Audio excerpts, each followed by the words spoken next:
course, we can make changes at the apex and in the kind of format, but is there a deeper change? I don't know. And then finally, the word that some of us have used, and it always comes up, power. I mean, we mustn't forget power and how we change the kind of framework. And feminization of politics has been talked about. I don't know whether that's useful. Okay, so anyway, those are my themes: government, infrastructure, new forms of thinking or organising the law and power. But please pick up any of those or add new ones or change the terms of trade. Barbara, I'm going to ask you to go. I want to do what Helena Kennedy said.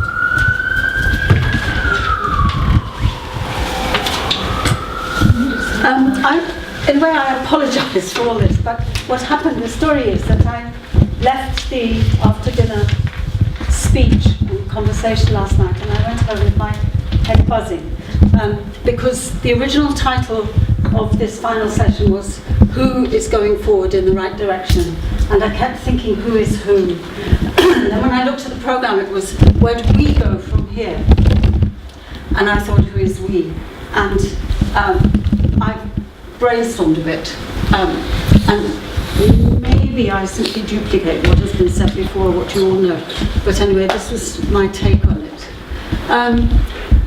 The who and the we for me is what I have been studying and teaching about all my life, which is India's informal economy, where people don't have rights to work, at work, they don't have rights to organise, and they don't have rights to social security. So what I want to say is what the way looking forward seems to look like when we try to represent the people that we study in the informal economy. So you can accuse me of being maternalistic or whatever you like, but this is an attempt to distill from 4 projects, which I'll do as quickly as possible. If I overstep the time, Paul, just tell me to stop. One is action research with poor rural women in Bangladesh, and the second is poor urban Dalit women in India.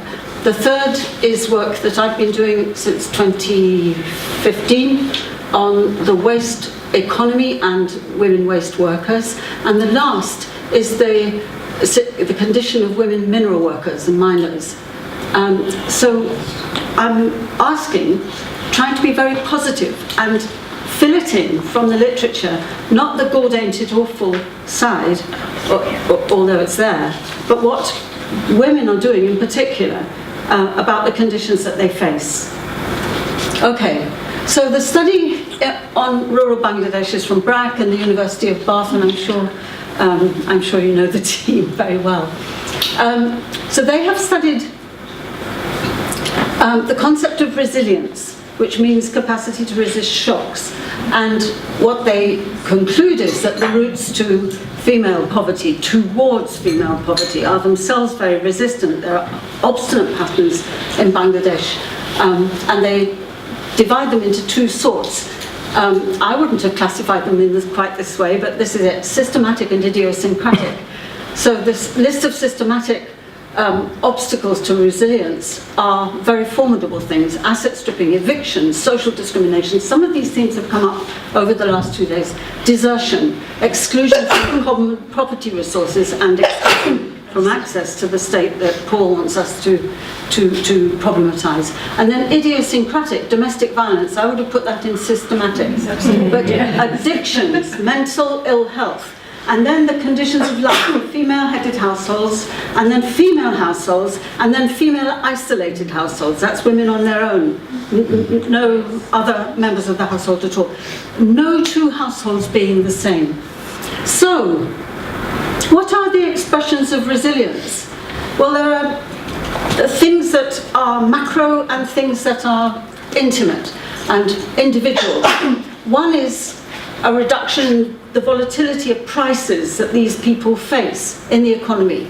Another is to get the hell out, to migrate. Then women who manage to diversify, to raise their incomes to cope with shocks, especially rainfall and environmental shocks, raise their capacity to be resilient, improve their health. Reduced dependency ratios. You can't actually tell people to have fewer children when they've got 8, but anyway, families with reduced dependency ratios are more resilient, and then better management of finance. So they go on from there to suggest a whole stream of policies, which had I had more time, I would have gone through, but I think Hamida is going to talk about things like this, so I won't go into it, but there are macro level, meso level, and micro level. The micro level being more like social work than development work. The macro being a new macro agenda, which isn't quite the same as the macroeconomists' agenda. Okay, second case study. We move from rural to urban, and we look at Dalit women's agency, their empowerment.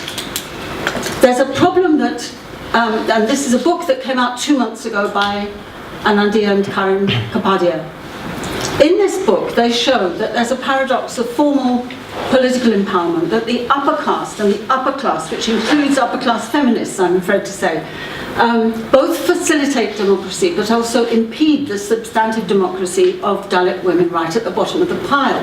So that without any change in that, in the behaviour of upper caste and upper class women, Dalit women have to organise, they have to express their agency and their empowerment defensively against all these obstacles, again, acts of exclusion, denial of rights, and dreadful work, against sexual abuse, accusations of promiscuity and trafficking, and for greater plasticity in the gender division of labour, especially at times of crisis and family breakdown. And what they see as Dalit women's empowerment, Dalit women moving forward, Dalit women answering their own question, what is to be done, range enormously. It's a huge agenda, and that's been said this weekend as well. They range from political parties through religious conversion to migration and flight. And Karim Kapadia has a very poignant description of Dalit women's politics and their agency. They are not organised, but they have a patterning in what they do. So they face the same obstacles and they tend to struggle against them in the same way, and that is their politics. It's not organised politics, it's disorganised politics. But there is a constant struggle against naturalised social deference, politics involving every single social relation of work and of leisure, of production and of reproduction. Struggles against the bearers of patriarchy, husbands, bosses and bureaucrats. And something I've learned this weekend is, of course, against certain women as well. Then there's a politics which involves what clothes you wear, how you wear them, whether you wear jewellery, how you adorn yourself, how you present yourself, which is very important for a sense of women's honour amongst Dalits. Okay, so that's the second case study. The third is looking at women who work dumping or recycling, gathering and then dumping or recycling waste. Production waste, distribution waste, consumption waste, or waste from hospitals and places of social reproduction. Many women have livelihoods in the informal waste economy, not so much in the formal one, but in the informal one, in these niches that are evoked by Karim Kapadia for Dalit women's work in general. Despite the entire waste economy being stigmatised by the rest of society, the terms and conditions of the work in the of women in the informal waste economy are much more oppressive than those for men. And I have data, you have to trust me. They work harder, they work longer, they have lower pay, and they have fewer social entitlements. And the conditions of work are worse for people who don't have support at home, for widows and for abandoned women. These women face something that I've never encountered before, but anthropologists do write about it in the past, which is that they're not regarded as human beings by other Dalits and by other tribal people and by the rest of society. There's kind of a nod, you know, these people are not really humans, and they themselves say we are animals, not we are treated like animals, or we feel we are animals. So there's a big project of humanizing people who are so oppressed at work that they doubt their own humanity and treated in such a despicable way by the state and by society which characterises a destitute person. These people are not destitute, but these women are still unsure that they're true human beings. So this is something that we haven't really talked about this weekend. But before you can do anything, you have to have some kind of confidence in your own humanity. I don't like the word dignity. And then outside their working environment, they face continual patriarchal discrimination in new forms like banks and news sites.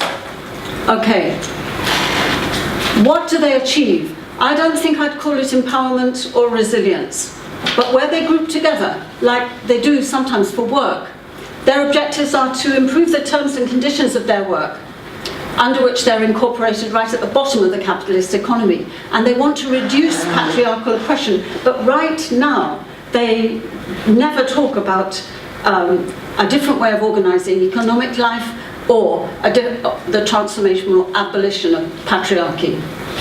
In caste associations and social work movements in the towns where I've done this fieldwork on waste, women are marginalised. And the general result is to attempt to raise status and confidence and improve the terms and conditions of life in general for them as a caste, where the particular indignities and oppressions of waste work tend to be ignored. They're not even at the bottom of the agenda, they're just not there at all. And only women who are working for the state can organise, and the union is blind to caste and ethnicity. It's still a very patriarchal institution. This is Situ, by the way. Highly patriarchal, where gains for women are often matched by failures. So it's a tremendous struggle, even inside the union. Okay, last, let's look at mining, because there's an enormous explosion of